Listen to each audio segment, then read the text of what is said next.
तो क्या हाल है भाई लोग, फाइनली आ गए हम एक और न्यू वीडियो के साथ वापस। तो गए सभी रिसेंटली 1 तारीख को हमारे CS रैंक का न्यू सीजन 36 आने वाला था, जिसमें कि गैस फ्री फायर का हर प्लेयर और यूट्यूबर्स रैंक पुश करने में लग जाएंगे। मगर यहाँ पर गैस मेरा कुछ अलग प्लान बन रहा था, क्योंकि जहाँ पर हर फ्री फायर का प्लेयर रात को जल्दी सो जाएगा अगले दिन रैंक प्लस करने के लिए, वहीं पर मैं रात के 1:30 बजे अपने पापा और दादी के साथ खाटू श्याम जाने के लिए ट्रेन स्टेशन आ जाते हैं। और गैस स्टेशन पे आ जाने के बाद हमको एक हिला देने वाली बात पता चलती है। मतलब गैस हुआ कुछ ऐसा था, हम लोगों ने खाटू श्याम जाने के लिए पूरे 20 दिन पहले AC टिकट्स को बुक कर रखा था। और गैस उसमें जो मेरी दादी हैं वो काफी ज्यादा एज की थी, तो इसलिए उनकी तो टिकट अच्छी तरीके से बुक हो जाती है, लेकिन मेरे और मेरे पापा की जाने वाली टिकट बुक नहीं होती है, आने वाली टिकट बुक हो जाती है। मतलब इनके भी अलग ही नशे चल रही हैं। तो अभी गैस हमारी सारी टिकट तो बुक हो जाती है, लेकिन हमारी जाने वाली टिकट बुक नहीं होती है, जिसकी वजह से हमको जनरल डिब्बे के अंदर सफर करना पड़ेगा। और गैस मैं अपना बताऊं तो मैं थोड़ा इंट्रोवर्ट टाइप का बंदा हूं, जिसकी वजह से मैं बाहर बिल्कुल भी जाना पसंद ही नहीं करता।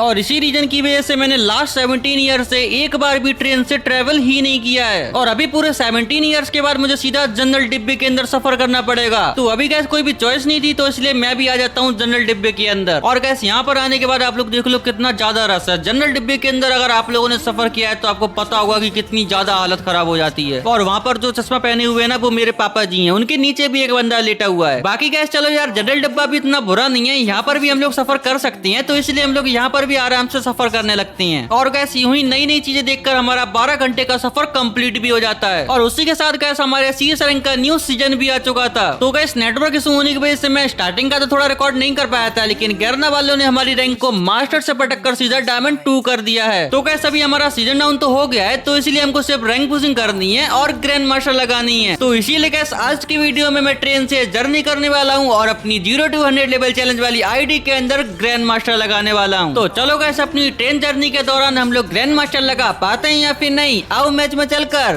देख लेते हैं। वीडियो में आगे बढ़ने से पहले आपके जस्ट 30 सेकंड लेना चाहूंगा। इस वेबसाइट का लिंक आपको डिस्क्रिप्शन बॉक्स में मिल जाएगा। इस वेबसाइट से आप लोग अनलिमिटेड फॉलोवर गेन कर सकते हो। यहाँ पर आपको अपनी फेक इंस्टाग्राम की ID को लॉगिन करना है, याद रखना फेक इंस्टाग्राम की ID को ही लॉगिन करना। जिसको करने के बाद आपको यहाँ पर सेंड फॉलोअर का ऑप्शन आएगा, जिसके ऊपर क्लिक करने के बाद आपको अपनी ओरिजिनल ID को डालना है। एंड उसके बाद आपको जितने भी फॉलोअर चाहिए उतने फॉलोअर यहाँ पे डाल देना है। और यहाँ पर सेंड फॉलोअर डालने के साथ ही आपके इंस्टेंट फॉलोअर आना शुरू हो जाएंगे। 120 सेकंड के बाद ही गाइस आप लोग यहाँ पर देख सकते हो मेरे फॉलोअर आना शुरू हो गए हैं। तो आप फटाफट से अपने फॉलोअर गेन करना शुरू कर दो, लिंक आपको डिस्क्रिप्शन में मिल जाएगा। तो गाइस अभी ग्रैंड मास्टर लगाने के लिए मैं जल्दी से अपने CS के पहले मैच को स्टार्ट कर देता हूँ। और गाइस मैच के स्टार्ट होते ही मैं तुरंत ही गेम के अंदर भी आ जाता हूँ। और गेम में आती गाइस अपने पहले राउंड में मैं यहाँ पर छोटी वाली शॉटगन उठा लेता हूँ, जिसको लेके मैं बंदों को मारने के लिए फुल कॉन्फिडेंस में आ जाता हूँ। मगर भाई ट्रेन में होने की वजह से यहाँ पर जो फर्स्ट राउंड था उसी में भाई क्या होता है, देखो बंदा आके मुझे ही निपटा देता है। मगर गाइस हमारे जो टीममेट होते हैं वो हमारे इस राउंड के अंदर विक्ट्री करा देते हैं। देन फिर इसके बाद भाई नेक्स्ट राउंड के अंदर मैं थोड़ा दिमाग लगाकर खेलने वाला था। यहाँ पर मैं MP5 लेके इस एयरड्रॉप के पास आ जाता हूँ। और यहाँ पर देखो लेफ्ट में एक बंदा था, जिसको मैं MP5 से बॉडी मारकर डाउन कर देता हूँ। और उसको डाउन करते ही मैं जल्दी से यहाँ पर एयरड्रॉप की कवर में आता हूँ। और थोड़ा सा एयरड्रॉप का चार्ज होती है मैं जल्दी से बंदे को क्लियर करता हूँ। और एयरड्रॉप को लूटने के लिए मैं जैसे ही आता हूँ यार, मेरा टीममेट आता है और वो एयरड्रॉप को लूट के चला जाता है। लेकिन कोई बात नहीं गाइस, अभी एक लास्ट बंदा बचा था। और मैं जैसे ही ओपन में आता हूँ मैं देख लेता हूँ बंदे को, और MP5 से हेडशॉट और बॉडी शॉट मार के इस बंदे को फिनिश कर देता हूँ। जिसके बाद गाइस उसके बाद वाले राउंड के अंदर में आता हूँ, तो यहाँ पर गाइस 2 बंदे तो मेरे टीम में निपटा देते हैं, लेकिन अभी भी 2 बंदे बचे हुए थे और मेरे सामने ही वो दोनों बंदे थे। तो इसलिए जल्दी से मैं ऑस्कर का यूज करके एक बंदे को बॉडी मारकर फिनिश कर देता हूँ। और दूसरे बंदे को मैंने हेडशॉट से मारा तो था, लेकिन मेरा टीममेट इसकी किल चोरी कर ले जाता है। खैर चलो कोई बात नहीं गाइस, उसको इग्नोर करके मैं अपने नेक्स्ट राउंड के अंदर आ जाता हूँ। और अभी यहाँ पर भाई हम तीनों बंदे यहाँ पर बैठ के कैंपिंग कर रहे थे। और तभी गाइस राइट से एक बंदा आता है, जिसको मैं AN94 से काफी ज्यादा डैमेज देता हूँ, लेकिन मेरा टीममेट इस किल को भी चोरी कर लेता है। तो इसलिए जल्दी से मैं इसको क्लियर करवाने में हेल्प कर देता हूँ। देन तभी मैं देखता हूँ कि मेरा टीममेट किसी बंदे को मारने के लिए जा रहा था, तो इसलिए जल्दी से मैं जाता हूँ और सिर्फ एक शॉट हेडशॉट से मार के मैं इस बंदे की इस बार किल चोरी कर लेता हूँ। और अपने पहले गेम के अंदर ही मस्त वाला बूया कर लेता हूँ, जिसमें कि बैक करने पे हमको हमारा इस सीजन का पहला स्टार प्लस मिल जाता है। देन फिर गैस हम लोग अगेन एक और मैच को स्टार्ट करते हैं। और अभी इस वाली मैच के अंदर देखो हम लोग पहले राउंड पे ऑलरेडी हार चुके थे, लेकिन उसके बाद वाले राउंड के अंदर देखो ऊपर से एक बंदा मेरे टीममेट को मार के जैसे ही आता है, मैं जल्दी से डेजर्ट ईगल से बॉडी मारकर इसको डाउन करके क्लियर ले लेता हूँ। और उसको मारने के बाद एक और बंदा लेफ्ट साइड से भागने का ट्राई कर रहा था, तो उसको मैं सीधा डेजर्ट ईगल से 1 टैप मार देता हूँ। और अभी एक लास्ट बंदा बचा था, जिसको मैं मारने के तो काफी सोच रहा था, लेकिन मेरे टीममेट ही उसको निपटा ले जाता है। बाकी फिर अपने सेकंड राउंड के अंदर मैं UMP और एक्समिड लेके आ जाता हूँ, जहाँ पर देखो भाई यहाँ पर राइट साइड से एक गायब होके बंदा आ रहा था। मैं इसको जैसे ही देखता हूँ स्कोप चालू कर इसको मारता हूँ, और भाई दोनों गोली हेडशॉट लगती है, इसको मैं जल्दी से डाउन कर देता हूँ। बंदा भी कह रहा होगा होगा भाई क्या फायदा इस कैरेक्टर का। बाकी फिर इसके बाद मैं अगेन लास्ट वाले बंदे को मारने के लिए जाता हूँ उसका मकड़ा तोड़ के, लेकिन भाई जब मैं उसको मारने गया था तो मेरा टीममेट इसकी भी किल चोरी कर लेता है। देन फिर उसके नेक्स्ट वाले राउंड के अंदर मैं यहाँ पर इस घर के ऊपर बैठ गया था, जहाँ पर भाई देखो मेरे सामने में एक बंदा था पेड़ के पीछे, तो इसलिए मैं एम लगाकर बैठा था और जैसे बंदा हल्का सा निकलता है मैं बॉडी मारकर एक्समेट से इसको डाउन कर देता हूँ। फिर गैस उसके मरने के साथ ही यहाँ पर राइट में एक और बंदा आ जाता है जिसको मैं देखते हैं यहाँ पर सबसे पहले तो फ्लैश फ्रीज फेंकता हूँ जिससे बंदा थोड़ा सा डैमेज हो जाता है, और फिर जोन आने पर बंदा जैसे अपनी कवर से निकलता है मैं भी पूरा तैयार था और जंप करके पता नहीं कैसे यूएमपी से हेडशॉट मारकर इस वाले राउंड के अंदर विक्ट्री करा देता हूँ। और कुछ इसी तरीके से कैसे हम लोग अपने सेकंड गेम के अंदर भी मस्त वाला बूया निकाल लेते हैं, जिसमें कि बैक करने पे हमारे डायमंड 2 पे 3 स्टार हो जाते हैं, और फिर इसी तरीके से हम लोग डायमंड 2 के सारे स्टार प्लस कर लेते हैं। देन फिर डायमंड 3 करने के लिए हम लोग एक और मैच के अंदर आ जाती हैं, जहाँ पर अभी देखो भाई एक राउंड तो हम लोग ऑलरेडी जीत चुके थे, उसके बाद वाले राउंड के अंदर मैं मिक लेके आता हूँ और सीधा जल्दी से एक बंदे को हेडशॉट मारकर डाउन कर देता हूँ। बाकी इसके बाद गाइस मैं जब तक उनको क्लियर लेने के लिए गया था तब तक तो मेरे जो टीममेट होते हैं वो इस राउंड के अंदर विक्ट्री करा देते हैं, और इसी तरीके से हम लोग यहाँ पर 3 राउंड तो जीत चुके थे। उसके बाद वाले राउंड के अंदर भाई मैं एडब्ल्यूएम लेके आ जाता हूँ और आने के साथ ही मैं जल्दी से एडब्ल्यूएम से एक गोली मार के एक बंदे को डाउन कर देता हूँ, लेकिन उसका जो टीममेट होता है वो जल्दी से भाई अपने टीममेट को रिवाइव करने के लिए चला जाता है, और इतनी ही नहीं गाइस वो बंदा मेरे डाउन किए हुए बंदे को रिवाइव भी कर देता है, जिसकी वजह से मुझे बहुत ज्यादा गुस्सा आ रही थी। तो इसलिए यहाँ पर मैं एम लगाकर बैठा था और यहाँ पर एक बंदे को जल्दी से एडब्ल्यूएम का एक और शॉट मार कर उसको फिर से डाउन कर देता हूँ, और उसी के साथ गाइस इस वाले गेम के अंदर भी हम लोग ओपी वाला बूया कर लेते हैं, जिसमें कि बैक करने पे हमारी डायमंड 2 से डायमंड 3 रैंक लग जाती है, और इस तरीके से गाइस हम लोग डायमंड 3 के भी सारे स्टार प्लस कर लेते हैं। बाकी गाइस हम लोग इतना कर ही पाए थे, तभी गाइस मैं देखता हूँ कि हमारी ट्रेन जयपुर में जाके रुक जाती है। तो अभी गाइस ट्रेन यहाँ पर क्यों रुकी ये तो हमें नहीं पता, लेकिन यहाँ पर मैं सोचता हूँ कि अभी ट्रेन रुक चुकी है तो इसलिए हम लोग आराम से गेम खेल पाएंगे, तो इसलिए क्यों ना जल्दी जल्दी रैंक प्लस कर ली जाए। तो इसीलिए गाइस मैं फटाफट से अपने एक और गेम के अंदर आ जाता हूँ, और यहाँ पर गाइस देखो मैं जो एक फ्लैश फ्रीज फेंकता हूँ उसी से मैं जल्दी से यहाँ पर दो बंदे डाउन कर देता हूँ, एंड इसके बाद गाइस एक लास्ट बंदा बचा था तो इसलिए जल्दी से जाता हूँ और फौरे का मैं एक शॉट मारता हूँ, उसी से ये बंदा भी निपट जाता है। बाकी यहाँ पर भाई ये तीनों किल मैंने बंदों की चोरी की है। तो इसी तरीके से गाइस हम लोग 3 राउंड जीत चुके थे, और अभी इस वाले राउंड को हमको कुछ भी करके लास्ट राउंड बनाना था, तो इसलिए मैं यहाँ पर ग्रोजा और यूएमपी लेके आ जाता हूँ, और यहाँ पर मैंने जो फ्लैश फ्री फेंका था उससे एक बंदा डाउन भी हो जाता है। तो उसके डाउन होने के साथ ही मैं जल्दी से यहाँ पर ग्लूवल तोड़ता हूँ, तभी मैं देखता हूँ यहाँ पर एक और बंदा है जिसको भी मैं यूएमपी से बॉडी मारकर डाउन कर देता हूँ, और लास्ट वाले बंदे को मैं मारने गई ताकि उसको मेरा टीममेट ही निपटा देता है। और उसी के साथ गाइस हमारा एक और गेम के अंदर हो जाता है बूया बूया बूया, और इस गेम में बैक करने पे गाइस हमारी डायमंड 3 से फाइनली डायमंड 4 रैंक लग जाती है, और फिर इसी तरीके से लगातार खेलते हुए गाइस हम लोग डायमंड 4 के भी सारे स्टार प्लस कर लेते हैं। देन फिर डायमंड 5 करने के लिए हम लोग अगेन एक और मैच को स्टार्ट करते हैं, जिसके अंदर हम लोग 2 राउंड तो ऑलरेडी जीत चुके थे, और अपने तीसरे राउंड में यहाँ पर मैं P90 और स्कार लेके आ जाता हूँ, और यहाँ पर हम लोग कैंपिंग कर ही रहे थे कि तभी अचानक से भाई देखो नीरो लगा देता है बंदा। यहाँ पर नीरो तो अलग ही भाई बंदों के दिमाग खराब करते हैं। कह रहा भाई यहाँ से मैं थोड़ा सा आगे जैसे जाता हूँ यहाँ पर मेरे 2 टीममेट डाउन हो जाती हैं, और अभी यहीं पर एक बंदा बैठा हुआ था जो कि मेरे टीममेट को जैसे डाउन करने वाला था मैं सीधा रश कर देता हूँ और P90 से बॉडी मारकर इसको डाउन कर देता हूँ, और फिर उसको डाउन करके मैं जल्दी से अपने टीममेट को रिवाइव करने के लिए जाता हूँ, और अपने टीममेट को रिवाइव करके मैं जल्दी से लास्ट वाले बंदे को ढूंढता हूँ, और जैसे ही वो मुझे मिलता है मैं इसको भी P90 से बॉडी मारकर फिनिश कर देता हूँ। बाकी फिर इसी तरीके से गाइस हम लोग इस वाले गेम के अंदर भी काफी अच्छी तरीके से बूया निकाल लेते हैं, और गाइस इस गेम में बैक करने पे हमारी डायमंड 4 से फाइनली डायमंड 5 रैंक भी लग जाती है। बाकी फिर इसके बाद गाइस हमारी ट्रेन वापस से चलने लगती है, तो इसलिए हम लोग ट्रेन में सफर करते करते वापस से अपने स्टार प्लस करना शुरू कर देते हैं। मगर गाइस अभी इतना ज्यादा लंबा सफर तय करने के बाद मैं काफी ज्यादा थक गया था, जिसकी वजह से मैं बिल्कुल भी गेम नहीं खेल पा रहा था अभी, और उसी वजह से जब मैं बंदों को मारने के लिए गया था तो मैं G18 से एक बंदे को तो जल्दी से डाउन कर देता हूँ और उसको क्लियर भी ले लेता हूँ, लेकिन इसके बाद में और बंदों को जैसे मारने के लिए जाता हूँ भाई यहाँ पर अचानक से चारों तरफ से मुझे पड़ने लगती है और मैं यहाँ पर डाउन हो जाता हूँ, और गाइस मेरे मरने के बाद मेरे टीममेट इस राउंड को निकाल नहीं पाती हैं, वो भी अपने पहले राउंड के अंदर मर जाती हैं, और गाइस अभी अच्छे से ना खेल पाने की वजह से मैं अपने सेकंड राउंड के अंदर भी मर जाता हूँ, लेकिन उसके बाद वाले राउंड के अंदर भाई यहाँ पर मैं 2 गोली वाली शॉटगन ले लेता हूँ और उसको लेकर मैं सीधा बंदों को मारने के लिए आ भी जाता हूँ, और भाई अभी मुझे लग रहा था कि मैं बंदों को मार दूंगा, लेकिन अचानक से पीछे से भाई मुझे बंदा 2 शॉट मारता है और मैं इन 2 शॉट में ही निपट जाता हूँ। तो अभी गाइस हमको कुछ भी करके इस वाले राउंड के अंदर तो जीतना ही था, तो इसलिए हम लोग जल्दी से यहाँ पर मिक्स टाइम लेके बंदों को मारने के लिए आ जाते हैं, लेकिन भाई यहाँ पर 2 बंदे आ जाती हैं और इनके पास अच्छा वाला बेस्ट था, जिसकी वजह से जब मैं इनको मारने के लिए जाता हूँ तो भाई इतना ज्यादा डैमेज देने के बाद ही भाई मार नहीं पाता हूँ, उल्टा ये लोग मुझे 2 शॉट मार कर ही फिनिश कर देते हैं। और गाइस मेरे मरने के बाद मेरा एक ये काफी प्रो टीममेट था जिसके पास देखो सारी गने मैक्स थी, भाई पता नहीं ये रैंडम में आया था, लेकिन भाई बंदा तो काफी ज्यादा प्रो था। यहाँ पर आने के साथ ही ये 2 बंदे को तो निपटा देता है, जिसके बाद एक लास्ट बंदा बचा था जिसको ये मारने का ट्राई कर रहा था और लास्ट वाले बंदे को इसने 2 शॉट मार भी दिए थे, लेकिन बंदा इसको सीधा हेडशॉट मारकर फिनिश कर देता है। और गैस इस वाले गेम के अंदर हम लोग हार जाते हैं, मगर प्रोटेक्शन होने की वजह से हमारा माइनस नहीं होता, तो इसीलिए गैस हम लोग और भी ज्यादा मोटिवेट हो जाते हैं। तो इसलिए मैं जल्दी से एक और मैच को स्टार्ट कर देता हूँ। और मैच के स्टार्ट होते ही पहले राउंड के अंदर यहाँ पर भाई 2 बंदों को तो मेरे टीममेट निपटा देते हैं, और अभी मेरे टीममेट के पास एक बंदा जा रहा था जिसको मैं AN-94 से बॉडी मारकर डाउन कर देता हूँ। और अभी एक लास्ट बंदा बचा था जिसको मैं मारने की तो सोच रहा था, लेकिन मेरे जो टीममेट होते हैं वो ही मार देते हैं उस लास्ट बंदे को। तो इसीलिए फिर उसके बाद वाले राउंड के अंदर मैं MP5 वॉल ले लेता हूँ, और आने के साथ ही भाई देखो बंदे का नीरो लग जाता है, और लेफ्ट साइड से 2 बंदे थे, और दोनों बंदे भाई मेरे साइड आने के लिए काफी ज्यादा ट्राई कर रहे थे, और अचानक से भाई ये लोग आने भी लगते हैं, लेकिन पता नहीं क्यों मेरा पीछे वाले बंदे पे एम जा रहा था, तो इसलिए जल्दी से मैं वॉल लगाता हूँ और जल्दी से अपने पास वाले बंदे को MP5 से बॉडी मारकर डाउन करता हूँ। बाकी फिर मेडिकेट मार के जब मैं बाहर निकलता हूँ तो बाकी के जो बंदे होते हैं उनको मेरे टीममेट ही निपटा देते हैं। भाई सच बताऊं तो मेरे टीममेट काफी ज्यादा अच्छे आ रहे हैं आजकल। बाकी फिर इसके बाद थर्ड राउंड के अंदर गाइस मैं आ जाता हूँ, और यहाँ पर आने के साथ ही मैं वुडन हाउस के ऊपर जंप करके आता हूँ। तभी मैं देखता हूँ कि लेफ्ट साइड में एक बंदा था जो कि जंप करके जैसे ही आता है मैं MP5 से बॉडी मारकर इसको हेडशॉट से डाउन कर देता हूँ, और मैं इसको क्लियर ले ही रहा था कि तभी लेफ्ट साइड से मुझे पड़ती है, तो इसलिए जल्दी से मैं लेफ्ट साइड में वॉल लगा लेता हूँ और अपनी HP फुल करता हूँ। देन फिर अपने टीममेट्स पे पूरा ट्रस्ट करके मैं एंड जोन तक कैंपिंग करता रहता हूँ, और एंड जोन के अंदर भाई जैसे ही बंदा निकलता है मैं इसको 2-3 शॉट मारता हूँ, बाकी मेरा टीममेट उसको निपटा देता है। बाकी फिर इसके बाद वाले राउंड के अंदर यहाँ पर गैस मैं MP5 लेके तैयार था कि बंदों को मैं मारूंगा, लेकिन गैस जब मैं बंदों को मारने के लिए गया था तभी उल्टा बंदा आके मुझे निपटा देता है। और गैस अभी मुझे लग रहा था कि हम लोग इस गेम में हार जाएंगे, क्योंकि यहाँ पर इस डाकू के सामने 1v3 की सिचुएशन हो गई थी, मगर गैस यहाँ पर ये ओरियन का सही यूज करके एक बंदे को MP5 से हेडशॉट मारकर डाउन कर देता है, और दूसरा बंदा सामने आता है, इसको भी ये बॉडी मारकर डाउन कर देता है, और जो लास्ट बंदा बचा था उसको भी भाई ये पहले तो ओरियन बन के उसकी लोकेशन देखता है, और फिर सीधा MP5 से बॉडी मार के हेडशॉट से उसको फिनिश करने के साथ एस निकाल कर हमारे गेम के अंदर बूया करा देता है। जिसके साथ ही गैस हम लोग जैसे ही बैक करते हैं वैसे गैस फाइनली हमारी डायमंड 5 से सीधा हीरोइक रैंक लग जाती है, और गैस थोड़ा सा और बैक करने पे हमको सीजन 11 का हीरोइक एमलेट भी मिल जाता है। देन फिर हम लोग जैसी लॉबी के अंदर आते हैं वैसे गैस हमको हीरोइक की टी-शर्ट, हीरोइक का इमोट और साथ ही हीरोइक के मस्त वाले अवतार बैनर मिल जाती हैं, जिसको मैं तुरंत ही एक्सेप्ट कर लेता हूँ। देन गैस मैं जल्दी से आके अपनी रैंक देखता हूँ, तो फाइनली हमारी हीरोइक रैंक तो लग चुकी है, लेकिन यहाँ पर हमको एक चीज मिल रही थी, तो इसलिए जल्दी से आके मैं देखता हूँ, तो भाई यहाँ पर मुझको फाइनली एक मस्त सा पैराशूट की स्किन मिल जाती है, जो कि भाई देखने में काफी अच्छा लग रहा है, लेकिन मैं तो स्काईविंग ही यूज करूंगा। जिसके बाद गाइस मैं जैसे अपनी प्रोफाइल ओपन करके देखता हूँ, तो फाइनली गाइस हीरोइक रैंक लगने के बाद हमारी प्रोफाइल देखो कितनी ज्यादा मस्त लग रही है। और गाइस जैसी मेरी हीरोइक लगती है उसके बाद मैं जैसे बाहर देखता हूँ तो मुझे पता चलता है कि हम लोग फाइनली खाटू श्याम के लिए रिंगस स्टेशन पहुंच चुके हैं। और गाइस फाइनली रिंगस आने के बाद हमारी ट्रेन जर्नी खत्म हो जाती है, क्योंकि यहाँ से खाटू श्याम ज्यादा दूर नहीं है, तो इसलिए यहाँ से हम लोगों को गाड़ी से जाना पड़ेगा। बाकी गाइस अभी आप लोग यहाँ पर भीड़ देख लो कि हम लोगों ने इतनी ज्यादा भीड़ के अंदर फाइनली अपनी आईडी पर हीरोइक रैंक लगाया, और गाइस इतनी भीड़ में हम लोगों के सामने ही एक लेडी का फोन भी चोरी हो गया था। तो गाइस अभी फाइनली हम लोगों ने अपनी 24 आवर इन ट्रेन जर्नी के अंदर अपनी 0 to 100 लेवल चैलेंज वाली आईडी के अंदर फाइनली हीरोइक रैंक लगा लिया है। और गाइस अभी मैं यहाँ पर और भी ज्यादा घूमने वाला हूँ, तो इसलिए आप लोग मुझे बता दो कि मुझे अपनी आईडी पर ग्रैंड मास्टर रैंक लगाना चाहिए या फिर नहीं। बाकी अगर आप लोग चाहते हो कि मैं ग्रैंड मास्टर रैंक लगाऊं तो गाइस कमेंट में